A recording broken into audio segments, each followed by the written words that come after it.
Halo anak-anakku semuanya, Assalamualaikum warahmatullahi wabarakatuh. Bagaimana kabar kalian hari ini? Bu Guru harap kalian tetap sehat dan ceria. Bertemu lagi dengan Bu Lia di sini di kelas Ceriaku. Pada kesempatan kali ini, kita akan belajar tema 4, globalisasi, subtema 1. Globalisasi di sekitarku, pembelajaran ketiga. Simak baik-baik ya. Anak, kalian pasti tidak asing dengan yang namanya listrik. Listrik adalah kebutuhan pokok dari manusia. Kalian bisa bayangkan kalau tidak ada listrik, rumah kalian di malam hari akan menjadi gelap. Kalian tidak bisa menonton televisi dan masih banyak lagi yang tidak bisa kalian lakukan tanpa adanya listrik. Nah, sekarang pertanyaan dari Bu Lia, apakah kalian pernah berpikir bagaimana listrik itu bisa sampai ke rumah kita? Yang pertama, listrik itu berasal dari pembangkit listrik. Pembangkit listrik adalah suatu alat yang mengubah suatu energi menjadi energi listrik. Sebagai contoh yaitu PLTA. PLTA adalah kepanjangan dari pembangkit listrik tenaga air. Seperti yang ada di belakang Bu Guru ini adalah salah satu contoh dari bagian mesin pembangkit listrik tenaga air atau yang disebut sebagai pipa pesat. Jadi pipa ini dalamnya adalah air yang mengalir, nantinya akan menggerakkan turbin hingga menghasilkan energi listrik.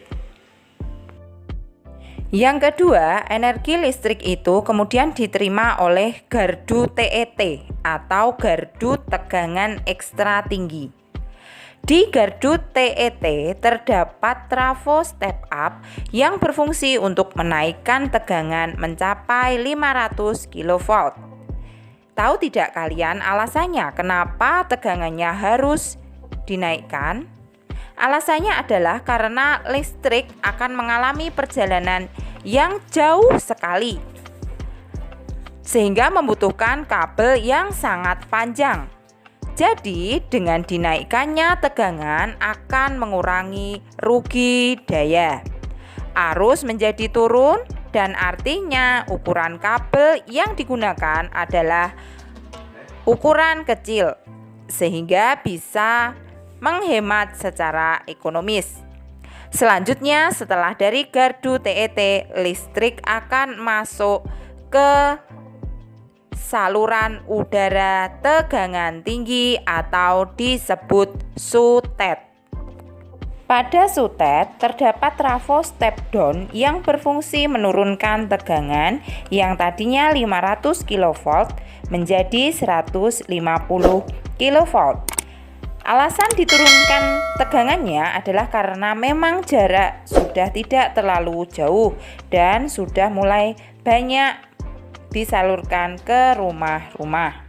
Nah, setelah perjalanan jauh dengan menggunakan sutet tadi, energi listrik kemudian diterima oleh gardu induk. Gardu induk ini terdapat juga trafo step down yang menurunkan tegangan sampai 20 kV atau bisa disebut tegangan menengah.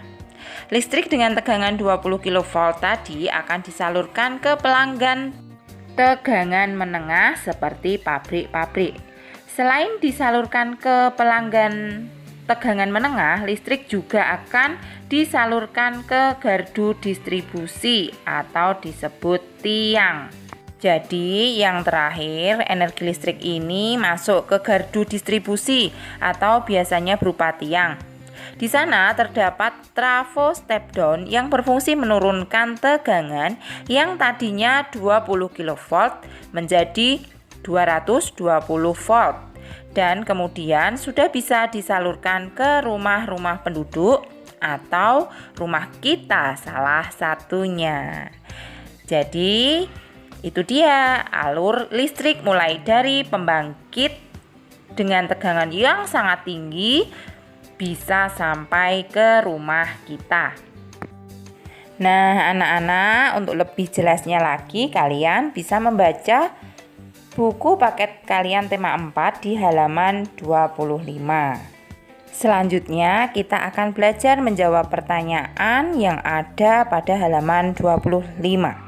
Yang pertama, apa saja jenis sumber daya alam yang bisa digunakan untuk membangkitkan energi listrik? Apa saja ya anak-anak? Salah satunya adalah air atau panas bumi dan juga angin. Nomor 2, apa fungsi sutet pada sistem transmisi energi listrik? Jawabannya adalah mengalirkan energi listrik dari pusat pembangkit bertegangan tinggi menuju ke berbagai tempat.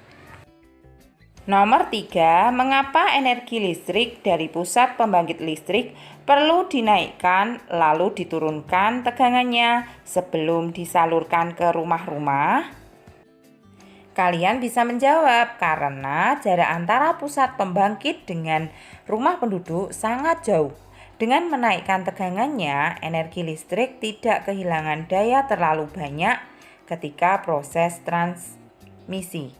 Sedangkan penurunan tegangan listrik bertujuan untuk menyesuaikan tegangan yang dibutuhkan oleh alat-alat listrik yang ada pada rumah-rumah.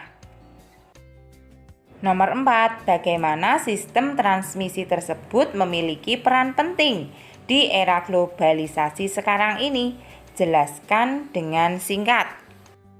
Alternatif jawabannya adalah saat ini segala aspek manusia sangat terbantu dengan adanya peralatan-peralatan listrik, sehingga listrik menjadi kebutuhan yang sangat penting. Oleh karena itu, diperlukan sistem transmisi untuk menyalurkan listrik yang dihasilkan oleh pusat pembangkit untuk memenuhi kebutuhan manusia.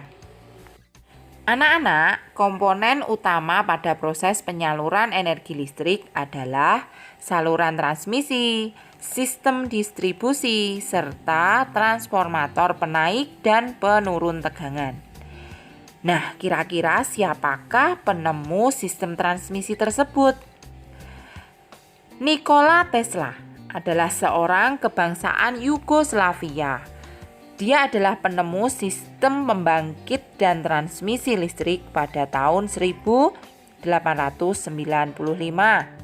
Sejak kecil, Nikola memiliki rasa ingin tahu yang besar tentang berbagai hal.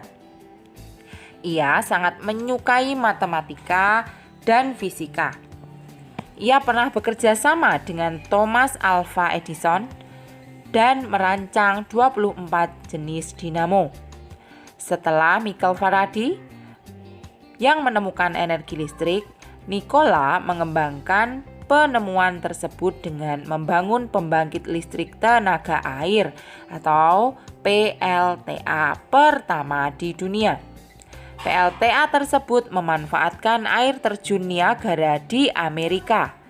Maka sejak saat itu listrik pun menerangi dunia hingga sekarang.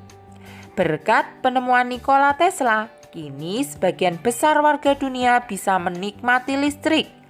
Kita harus bersyukur pada Tuhan yang telah menyediakan beragam sumber daya alam untuk bisa digunakan sebagai pembangkit energi listrik.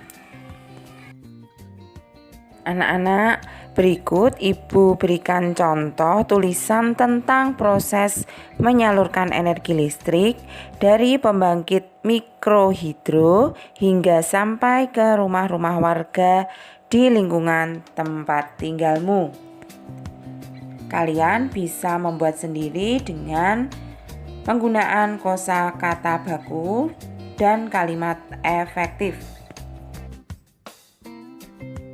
Anak, ini adalah salah satu contoh pemanfaatan listrik di malam hari. Rumah kita menjadi lebih terang. Demikian anak-anak pembelajaran kali ini. Beliau harap kalian tetap semangat dalam belajar. Wassalamualaikum warahmatullahi wabarakatuh.